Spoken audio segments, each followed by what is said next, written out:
بسم اللہ الرحمن الرحیم۔ All India Muslim Personal Law Board کی جانب سے خطاب جمعہ برائے 7 اکتوبر 2022 موجودہ آزمائشی حالات اور سیرت النبی صلی اللہ علیہ وسلم۔ نحمدہ ونصلی علی رسولہ الکریم، اما بعد فاعوذ باللہ من الشیطان الرجیم، بسم اللہ الرحمن الرحیم۔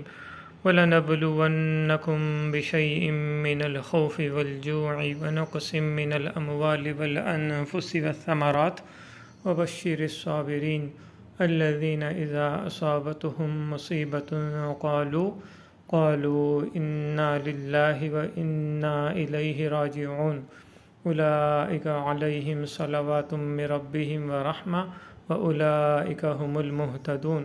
صدق اللہ العظیم۔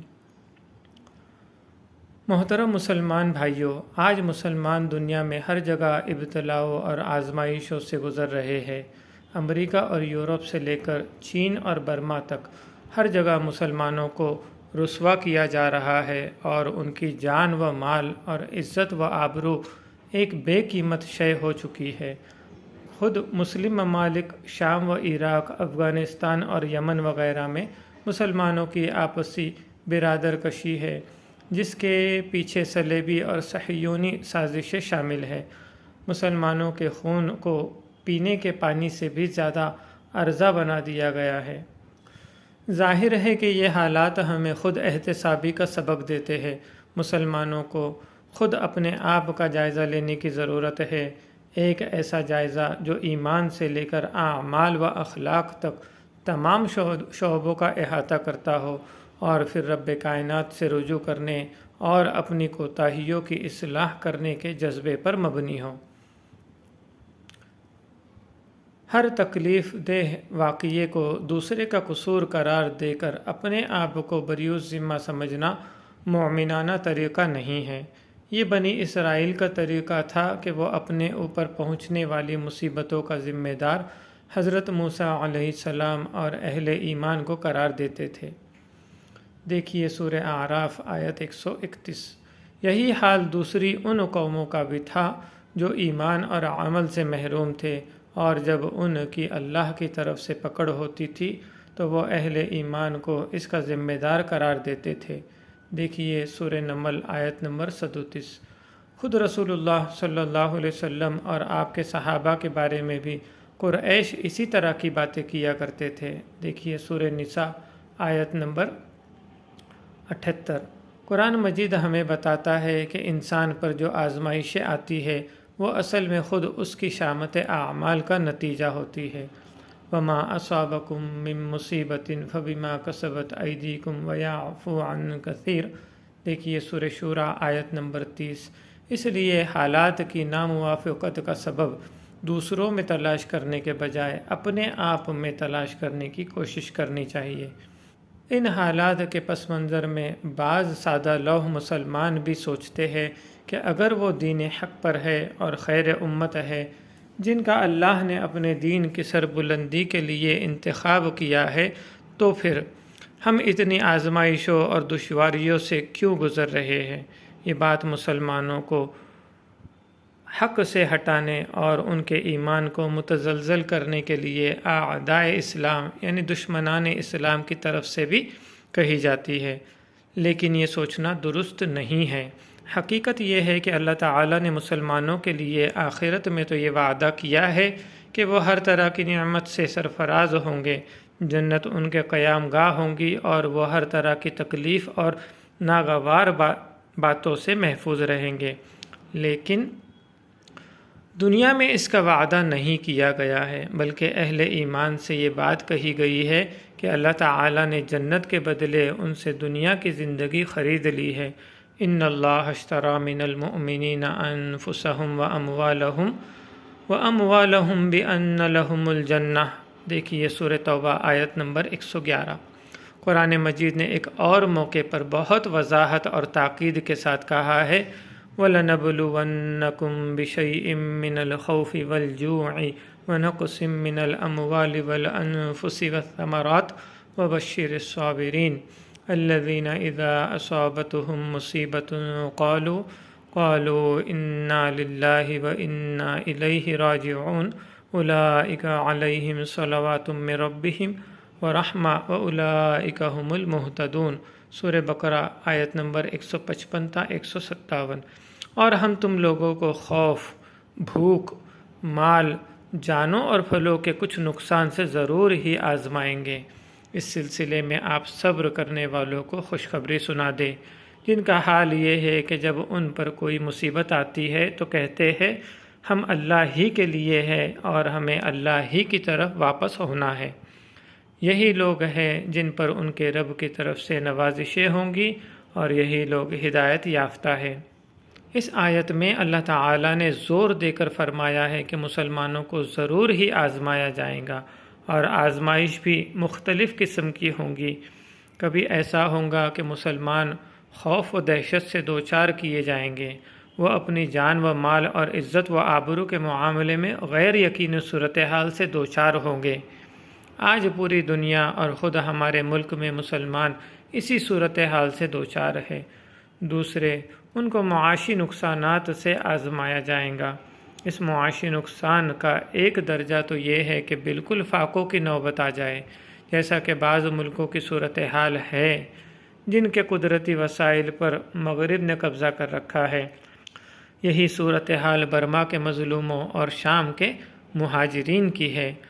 دوسرا درجہ یہ ہے کہ یہ نوبت نہ آئے، لیکن ان کو معاشی اعتبار سے نہایت پسماندہ اور اقتصادی نقصان سے دوچار کیا جائے، ملازمتوں کے دروازے ان پر بند کر دیے جائیں، جیسا کہ ہم ہندوستان میں دیکھتے ہیں کہ مرکز سے لے کر ریاستوں تک ملازمتوں میں آبادی کے اعتبار سے مسلمانوں کا تناسب بہت ہی کم ہے۔ تیسرے، ان کی آزمائش جانی نقصان سے ہوں گی۔ ہندوستان میں مسلسل مسلمان اس مصیبت کا سامنا کر رہے ہیں۔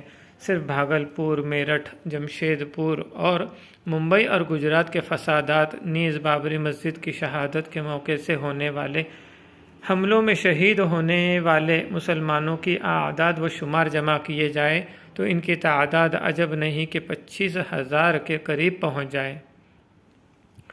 یہ ایسا جانی نقصان ہے جس سے مسلمان مسلسل دوچار ہوتے آئے ہیں، اور باعث افسوس امر یہ ہے کہ جب فسادات کی روک تھام کے لیے ایک سیاسی جماعت نے مسلمانوں کے مطالبے پر بل مرتب کیا تو ان پارٹیوں نے بھی اس کی تائید کرنے سے انکار کر دیا، جو اپنے آپ کو سیکولر اور اقلیت دوست کہتے ہیں۔ چوتھے، جس چیز سے آزمانے کا ذکر کیا گیا ہے وہ ہے ثمرات۔ ثمرہ کے معنی پھل کے ہیں، اور اس آیت میں بعض مفسرین نے اس سے اولاد مراد لیا ہے۔ دیکھیے تفسیر ابن کثیر جلد 1 صفحہ 467۔ آج بہت سے ملکوں میں والدین کے سامنے ان کے مسلمان اولاد کے قتل کے واقعات ہو رہے ہیں۔ خود ہمارے ملک میں مسلمان نوجوان ہر وقت اس خطرے سے دوچار رہتا ہے کہ نہ جانے انہیں بے قصور ہونے کے باوجود دہشت گردی کا الزام لگا کر جیل کی سلاخوں میں ڈال دیا جائے۔ یہ بھی اولاد کے نقصان کی ایک صورت ہے جس سے اس وقت ہندوستان کے مسلمان دوچار ہے۔ اسی لیے مسلمانوں کا ان مصیبتوں سے دوچار ہونا اللہ تعالیٰ کے وعدہ اور قرآن مجید کی پیشن گوئی کے مطابق ہے، اور ان کا پیش آنا قابل تعجب نہیں، بلکہ ان واقعات کے پیش آنے کو مسلمانوں کے لیے ایمان و یقین میں اضافہ کا باعث ہونا چاہیے۔ اگر کوئی گروہ ایمان پر قائم رہنے کے باوجود کسی وجہ سے مصیبتوں اور آزمائشوں سے محفوظ نہیں رہتا ہے تو اس کو حسرت و افسوس، نا امیدی اور بے یقینی سے دوچار نہیں ہونا چاہیے۔ اللہ تعالیٰ اگر صاحب ایمان ہونے کی وجہ سے کسی کو آزمائشوں سے محفوظ رکھنا چاہتے تو اس کے سب سے زیادہ مستحق انبیاء کرام تھے، لیکن قرآن مجید نے تفصیل سے انبیاء اور ان کے اقوام کے واقعات کا ذکر کیا ہے، جن کے مطالعے سے صاف معلوم ہوتا ہے کہ انہیں اپنی قوم کی طرف سے سخت تکالیف اور مصیبت سے دوچار ہونا پڑا۔ حضرت نوح علیہ السلام پہلے پیغمبر تھے جن کو مشرکین سے سابقہ پیش آیا۔ اللہ تعالیٰ نے انہیں طویل عمر عطا فرمائی۔ انہوں نے اپنی زندگی کے 950 سال کا غالب حصہ دعوت حق کا فریضہ انجام دیتے ہوئے گزارا۔ دیکھیے سورہ عنکبوت آیت 14۔ لیکن قوم کا رد عمل مسلسل انکار اور سرکشی تھا، اور مذاق اڑاتے اور ان کو برا بھلا کہتے۔ دیکھیے سورہ شعراء آیت نمبر 111۔ تفسیری روایتوں سے معلوم ہوتا ہے کہ ان کی قوم ان پر سنگ باری بھی کرتی تھی، یعنی پتھر پھینکتی تھی۔ آخر اللہ تعالیٰ کا عذاب آیا اور ایمان لانے والوں کو چھوڑ کر حضرت نوح علیہ السلام کی پوری قوم صفحہ ہستی سے مٹا دی گئی۔ حضرت ابراہیم علیہ السلام برگزیدہ پیغمبر تھے کہ ان کے بعد تمام ہی پیغمبر انہی کی نسل سے پیدا ہوئے، جن میں رسول اللہ صلی اللہ علیہ وسلم بھی شامل ہے۔ ان کو بڑی بے دردی سے نظر آتش کرنے کی کوشش کی گئی، اور جو ایندھن آپ کو جلانے کے لیے تیار کیا گیا، قوم کے ایک ایک فرد نے اس میں حصہ لیا، لیکن اللہ نے اپنی قدرت خاص سے آپ کو بچا لیا۔ دیکھیے سورہ انبیاء آیت نمبر 69۔ بیگانوں ہی سے نہیں، اپنوں سے بھی کچھ کم تکلیف نہیں پہنچی۔ خود والد نے کہا، اگر تم دعوت توحید سے باز نہیں آئے تو میں تمہیں سنگسار کر دوں گا۔ دیکھیے سورہ مریم آیت نمبر 46۔ حضرت یوسف علیہ السلام کے والد بھی نبی تھے، دادا بھی، دادا کے بھائی بھی، اور پردادا حضرت ابراہیم علیہ السلام بھی، لیکن اس کے باوجود کیسی کیسی آزمائشوں سے گزارے گئے۔ اندھیرے کنویں میں پھینکے گئے، ماں باپ سے جدا کیے گئے، نبی زادہ تھے لیکن غلام بنائے گئے اور بازار میں بیچے گئے، اور بالآخر قید کی صعوبتیں برداشت کرنی پڑی، یہاں تک کہ مفسرین کی روایت کے مطابق کم و بیش 12 برس آپ نے قید خانے میں گزارے۔ تفسیر کبیر۔ حضرت موسیٰ علیہ السلام کی قوم بنی اسرائیل جن آزمائشوں سے گزاری گئی، قرآن مجید نے تفصیل سے ان کو بیان کیا ہے۔ دیکھیے سورہ بقرہ آیت نمبر 49۔ مفسرین نے اس کی تفصیلات لکھی ہے کہ فرعون پوری قوم بنی اسرائیل سے بیگار کا کام لیتا تھا۔ ان سے کھیتی کرائی جاتی تھی، عمارتیں بنوائی جاتی تھی، پہاڑوں کو تراش کر ستون بنوائے جاتے تھے۔ جو ان کاموں کے لائق نہیں تھے ان سے یومیہ جزیہ لیا جاتا تھا۔ اگر کوئی شخص سورج کے ڈوبنے سے پہلے پہلے جزیہ ادا نہیں کرتا تو اس کے ہاتھ اس کی گردن سے باندھ دیے جاتے تھے، اور عورتوں کے ذمے کپڑوں کی بنائی اور کڑھائی کا کام ہوتا تھا۔ پھر ظلم کی انتہا اس وقت ہو گئی جب فرعون نے خواب دیکھا کہ بیت المقدس سے ایک آگ نکلی، مصر پہنچی، اور اس نے قوم فرعون یعنی قبطیوں کے ایک ایک مکان کو خاکستر کر دیا، اور بنی اسرائیل اس سے محفوظ رہے۔ کاہنوں نے اس کی تعبیر بتائی کہ بنی اسرائیل میں سے ایک شخص پیدا ہوگا جو مصر پر غلبہ حاصل کر لے گا۔ پھر کیا تھا، فرعون کا ظالمانہ حکم جاری ہوا کہ بنی اسرائیل میں جو بھی لڑکا پیدا ہو اسے ذبح کر دیا جائے اور لڑکیوں کو زندہ چھوڑ دیا جائے، اور سال ہا سال اس پر عمل ہوتا رہا، یہاں تک کہ خود قبطی سرداروں نے فرعون سے درخواست کی کہ اس سلسلے کو روکا جائے، کیونکہ بنی اسرائیل کے بچے قتل ہوتے جا رہے ہیں اور ان کے بوڑھوں کی تعداد بڑھتی جا رہی ہے جو محنت مزدوری کے لائق نہیں ہیں۔ اس طرح آئندہ ہم لوگوں کو ان پرمشقت کاموں کو انجام دینا ہوگا۔ تفسیر ابن کثیر جلد 1 صفحہ 257۔ اس سلسلے میں خود رسول اللہ صلی اللہ علیہ وسلم کی حیات طیبہ اور آپ کے صحابہ رضی اللہ عنہم اجمعین کی زندگی ہمارے سامنے ہے۔ خوف و دہشت کا عالم یہ تھا کہ مکہ میں حضرت ابو طالب روزانہ بنو ہاشم کے کچھ نوجوانوں کو آپ کی حفاظت پر مامور فرماتے تھے۔ دیکھیے مجمع الکبیر للطبرانی حدیث نمبر 11663۔ اور مدنی زندگی میں بھی جب تک سورہ مائدہ کی آیت نمبر 67 نازل نہیں ہوئی، آپ کی قیام گاہ پر پہرا دیا جاتا تھا۔ ترمذی کتاب التفسیر القرآن حدیث نمبر 3046۔ بعض روایات سے معلوم ہوتا ہے کہ صحابہ بہت سی دفعہ اپنے بستروں میں تلوار رکھ کر سویا کرتے تھے، تاکہ اگر دشمن اچانک حملہ آور ہو جائے تو دفاع کیا جا سکے۔ پوری مکی زندگی آپ کی جان خطرے میں رہی۔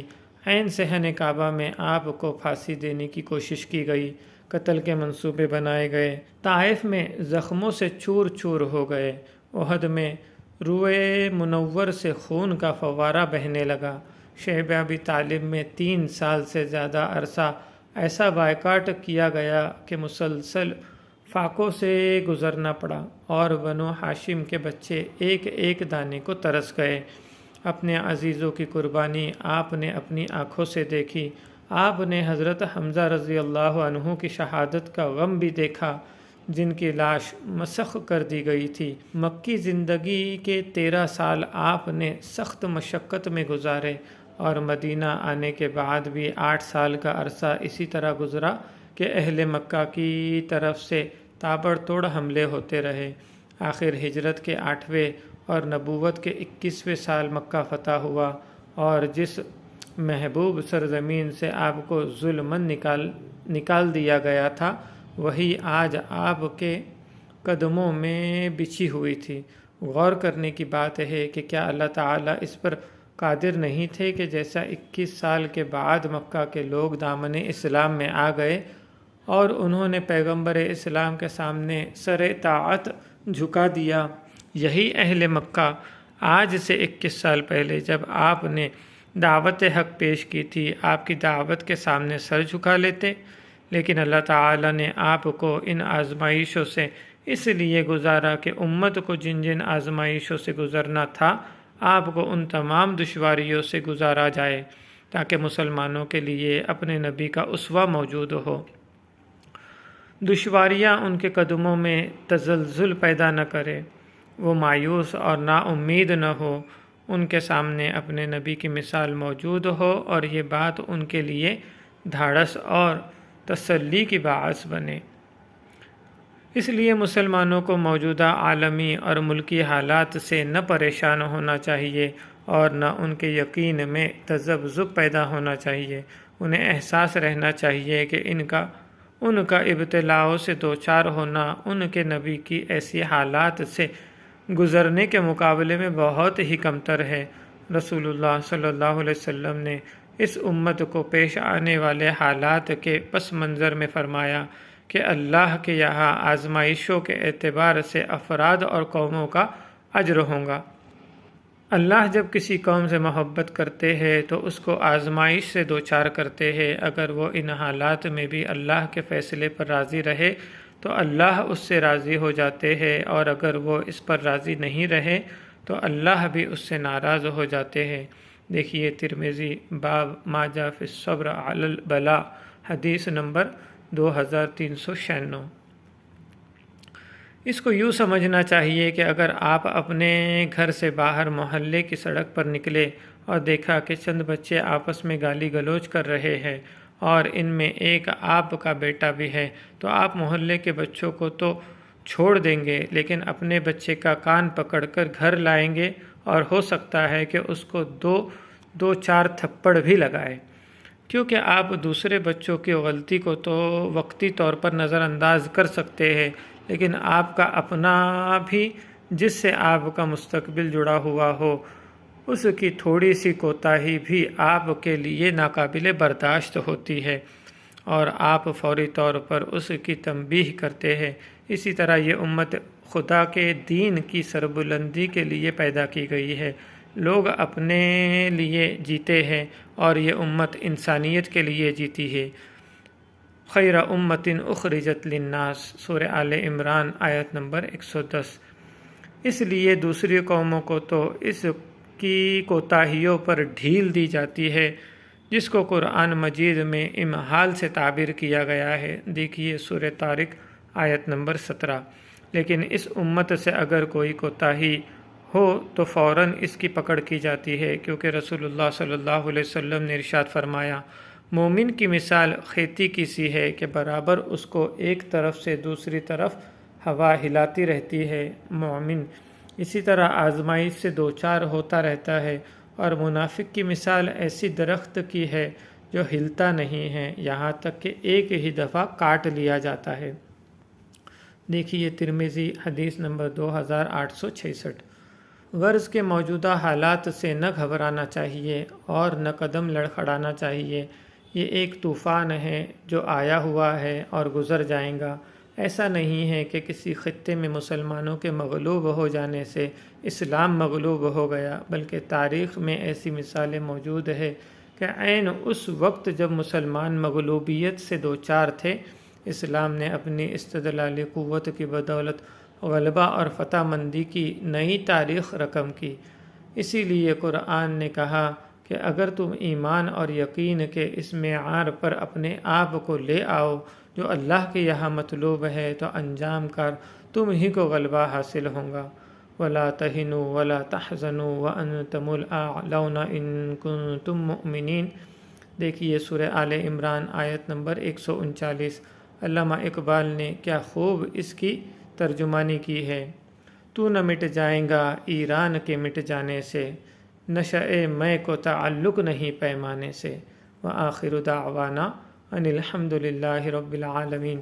Social media desk, All India Muslim Personal Law board.